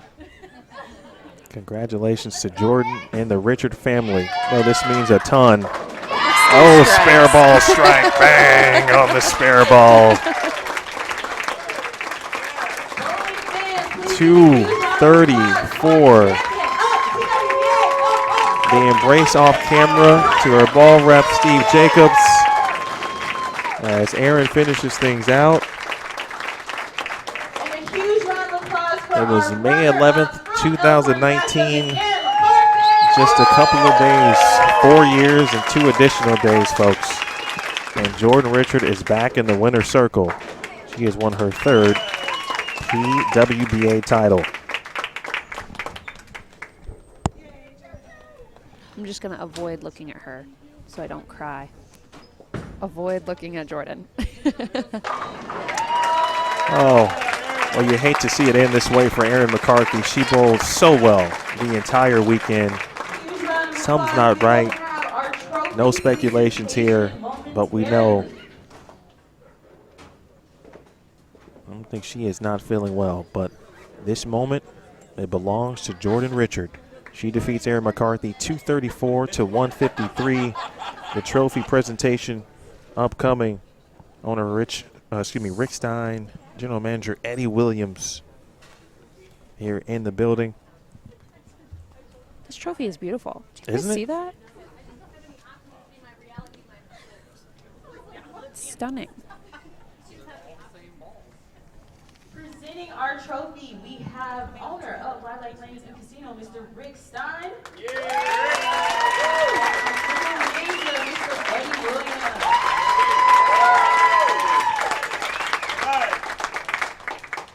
Before we present this trophy, I want to thank the PWBA, all the women. You guys make bowling enjoyable for fans, making bowling enjoyable for so many people, and I appreciate you guys coming out. I can't wait to see you guys again. Secondly, thank my staff, thank the PWBA staff. It's been a wonderful week. I've enjoyed this whole experience. Hope to see you guys again, like I said, hopefully in the next couple of years. Now, one story before I present this trophy. This young lady, 2 years ago, I couldn't wait to see her throw a bowling ball here. This is a true story. He told me this. I told her when I saw her the first time this week, I said, Jordan, I've been waiting 2 years to watch you throw a bowling ball in person. So I'm excited to present this trophy to the 2023 champion, Miss Jordan Richard.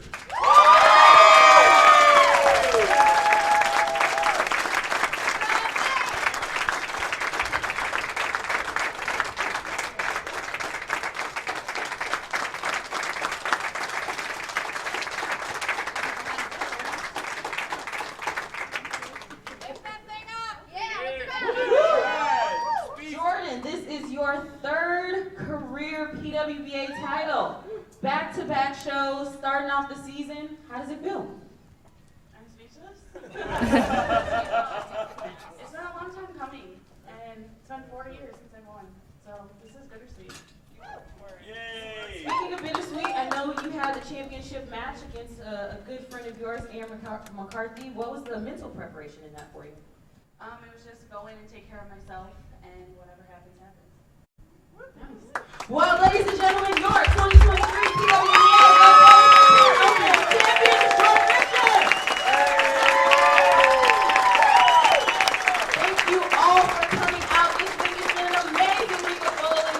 Please follow PWBA Tour along for the rest of the season on Bowl TV. You can also watch our major championships on CBS Sports. Thank you all for coming out. We love you, and have a good night. Jordan Richard, ladies and gentlemen. What a trophy. We've got pictures. We will have Jordan join us here in just a second. A couple photos to take, of course. Let's see what that wide shot looks like. And we'll get our additional cameras prepped. We're going to have Sid remain this time, if you don't mind, Sid. Ooh. Okay. All right. So as we wait, well, first and foremost, as you watch Jay Rich with a very happy Jordan Richard and an extremely happy Jordan Richard with a wonderful trophy. Let's see, which side should we have Jordan on? Looks like your left, Sid, might be best. Right here. So when that time comes, we will have that. You know, again, you know, I got to give definite shout out to Erin McCarthy. Absolutely. On a great weekend, and you certainly, you mentioned you don't want to see that, but it was just trending certainly in the favor of Jordan. The ball reaction said it all. It was about shot making ultimately for Jordan Richard. I think it might be easier if she goes on that side. Yeah, probably. Yeah. I'll just move to the left. We'll just scoosh. Slide just to the scoosh right. on over. Crisscross.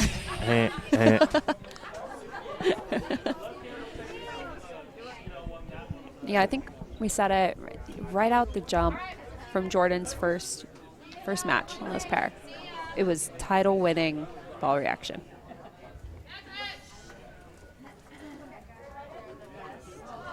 I'm thrilled to see her capitalize on that. It was phenomenal. Folks, hang on. Again, we will have Jordan Richard. You see Steve Jacobs there. That's the Steve Jacobs that Jordan did share the embrace with after that win. Steve also resides in Michigan, so he's really close with Jordan. They work together very closely. You know, being out here on tour, it takes a village. Jordan's getting ready to join us.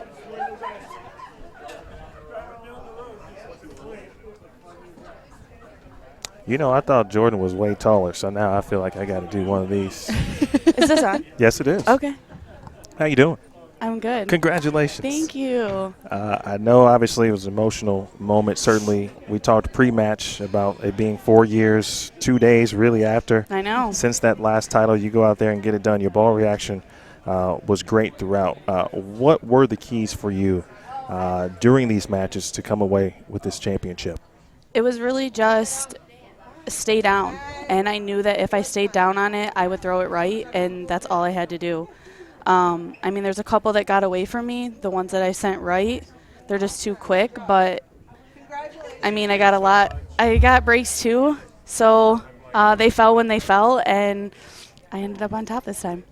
I know this from the emotional perspective, right? The family element, you know, your brother, all of the above. When you think about what he would say in this moment, what would he say to you? That he's proud. Funny, I found this penny today, and I had it in my pocket all day. And for anybody that knows me or knows my family, like, they're pennies from heaven, and I'm a firm believer in them. So I didn't thank you for making me cry, but I did, however, find that today, and it's been in my pocket all day. Okay. We're all emotional. I know it. Yeah. You got the question. Oh, gosh. What your sisters have to say right now? Gosh, I'm sure they're all excited. I know they're all together watching at the bowling alley. But ironic that last time I won my title, it was on Mother's Day. And the reason I'm standing here is because of my mom. So happy early Mother's Day. I will be home tomorrow, and it'll be bittersweet. Again, this is you won the way too early PWBA Player of the Year poll, but you make 2 consecutive shows and you get the title. How do you keep this Jordan Richard train going properly? Just got to stay strong and keep moving from week to week. And, I mean, anything can happen. But I started out strong, and I have to keep going. That's enough for me. Sid? Where are you putting that beautiful trophy? I'm not sure, but I'll find a place for it. It's stunning, and you deserve it. Thank you. Incredible Thank you very job. much. Jay Rich, congrats. We'll see you at the much. Queens. Absolutely. That is Jordan Richard, your champion, folks. We'll step aside. She will go talk with Gene Koenig and get some additional words for tonight's recap on PWBA.com. Sydney Brummett, obviously an emotional time, but if you just look at the bowling portion, she owned the lanes tonight. She owned it and certainly deserved to take home this title. Oh, absolutely. There was nobody who threw better shots when they needed to. You know, she saw moves. She made them quickly. She was bold. The PWBA always says, bowl fearless. I think that was Jordan today. And it was what defined this win for her. Absolutely. You couldn't have said it better. Jordan Richard, folks, your 2023 PWBA Go Bowling Spokane Open champion. Big thanks to Go Bowling and their title sponsorship and all they do for the bowling industry. Big thanks to Rick and Eddie, the wonderful owner-GM combination here of Lilac Lanes. You saw them present the championship trophy, and what a trophy it is. Big thanks to all of the staff here at Lilac Lanes.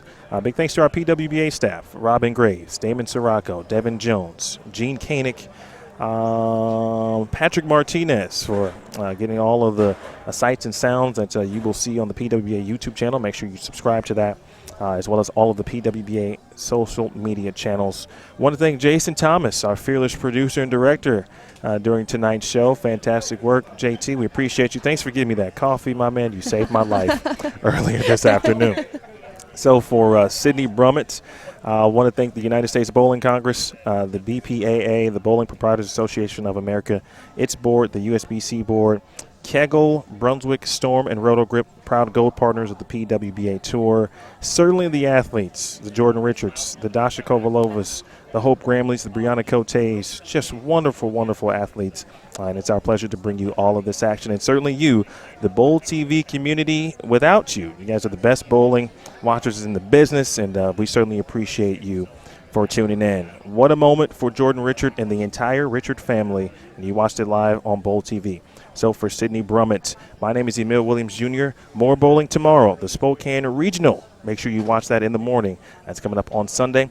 First major of the season next week at the USBC Queens. This has been a presentation of the 2023 PWBA Go Bowling Spokane Open.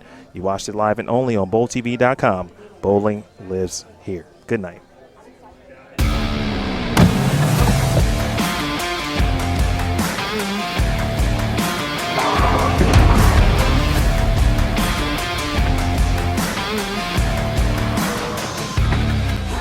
Great shot. Come on. Yeah!